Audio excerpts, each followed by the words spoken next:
start with Ellen, so you can catch your breath, Grace. Yes. The 4-year dropout rate for Hispanic children in Santa Clara County is 37% higher than the state average.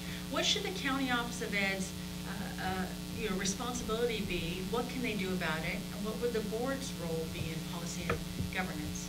I think a lot of it is facilitating the success of the various school districts that we oversee, and making sure they have the resources to help all the students.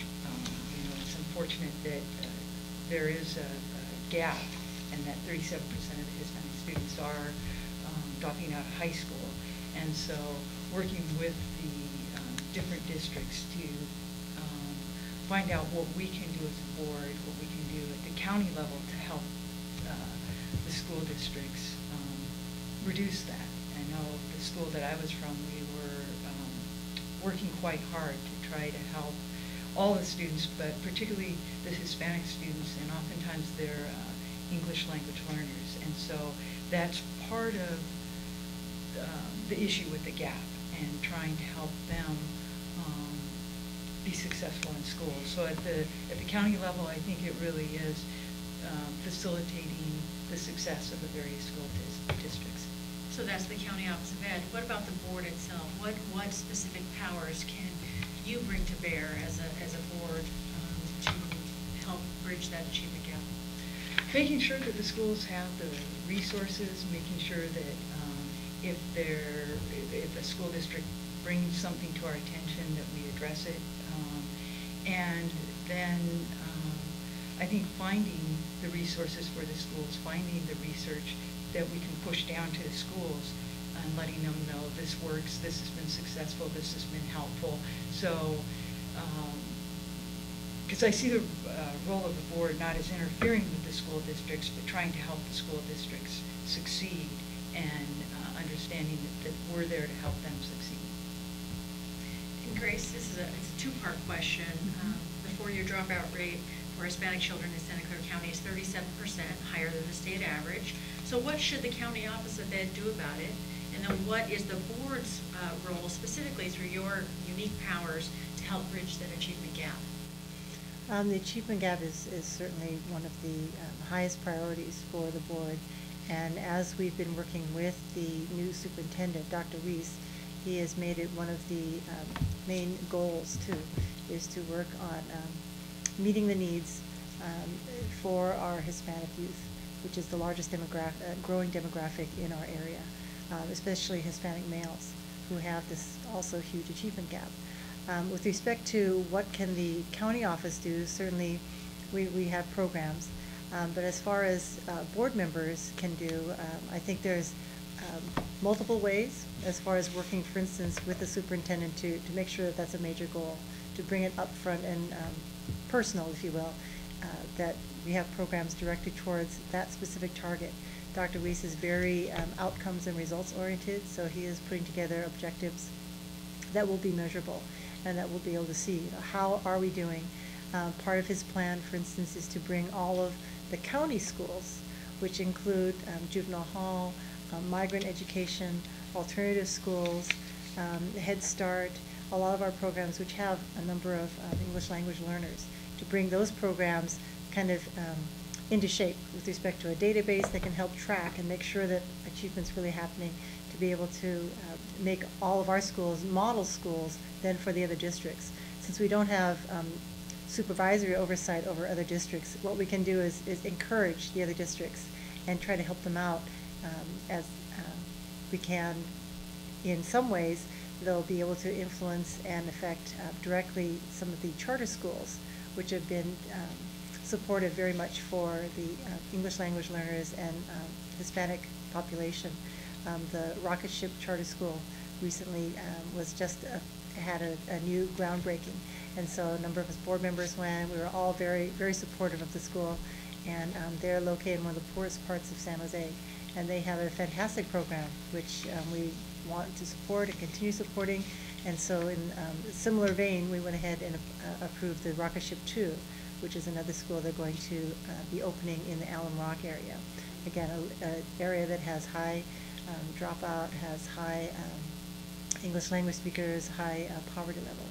So through charter school efforts and through directing the superintendent, which is our job, we, as much as we can, influence and outreach to the community in ways that can support programs.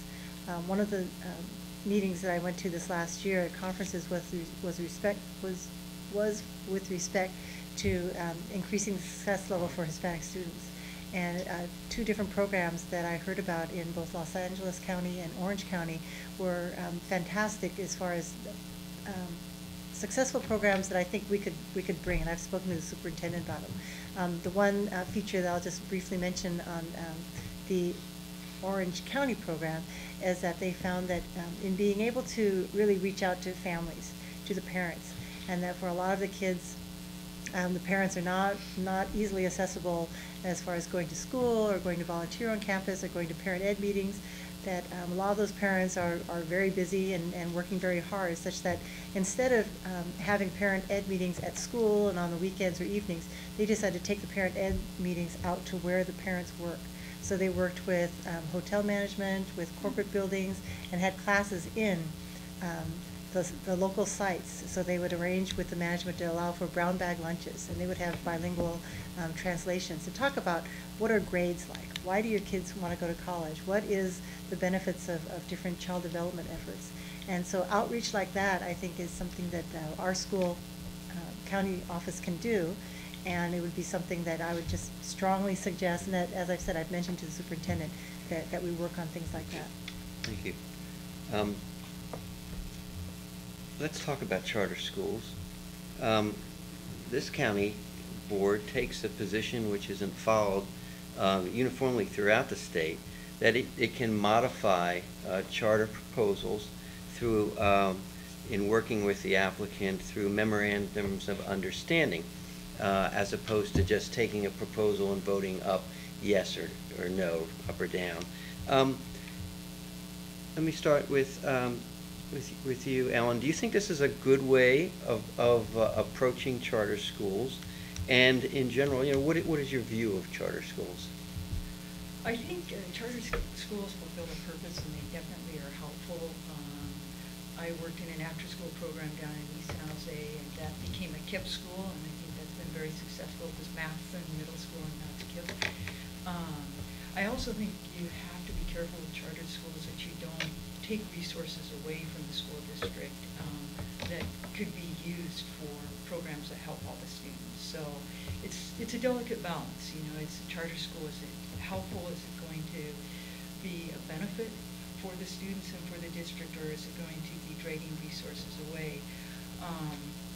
As a student teacher, I visited the Foundry, which is one of the schools under the Santa Clara County Board of Education, and I think they do an excellent job with the students at the Foundry. And those students, I don't think they needed that extra help of that charter school and then to be reintegrated back into the classroom.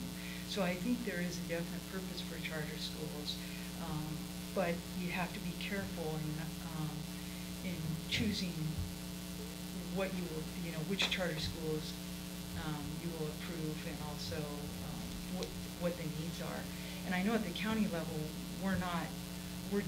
we mainly are the Supreme Court. So if there's a dispute, they'll come to the county, and then we'll look at it. And I do like the MOUs, the memorandums of understanding, because things aren't always black and white. There's a lot of gray area in between, and I like the opportunity to be able to look at it and develop, kind of manipulate the charter school or what it is about, and not just have to say yay or nay that way. So I think the county really does the board needs to listen to the districts and then decide what is in the best interest of the students in that district.